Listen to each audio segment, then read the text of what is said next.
30 ஆண்டுகளுக்கு முன்பு தமிழ்நாட்டில் தீபாவளி கொண்டாட்டங்கள் தமிழர்களுக்கு மறக்க முடியாத அனுபவமாக இருந்தன. அதிகாலையில் குழந்தைகள் தலைக்கு எண்ணெய் தேய்த்து குளித்து புத்தாடை அணிந்து பெற்றோரிடமும் கடவுளிடமும் ஆசி பெற்றேன். அம்மக்கள் தங்கள் குழந்தைகளுக்காக முறுக்கு, அதிரசம் போன்ற பாரம்பரிய பலகாரங்களை வீட்டிலேயே தயாரித்தனர். சின்ன தன்னல் வீடுகளை வெள்ளையடித்து இடத்தை தூய்மைப்படுத்தி லட்சுமி தேவியை வரவேற்றனர்.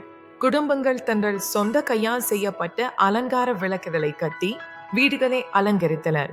அக்கம் பக்கத்து குழந்தைகள் மற்றும் பெரியவர்கள் அனைவரும் தெருக்களில் ஒன்றிணைந்து பட்டாசுகள் வெடித்து இனிப்புகளை பகிர்ந்து ஒரு சமூகமாக நாள் முழுவதும் கொண்டாடினர். தீபாவளி வாழ்த்துக்களை தெரிவிக்க வீட்டிலேயே செய்த இனிப்பு பெட்டியுடன் நேரில் சென்று வாழ்த்துவது வழக்கம்.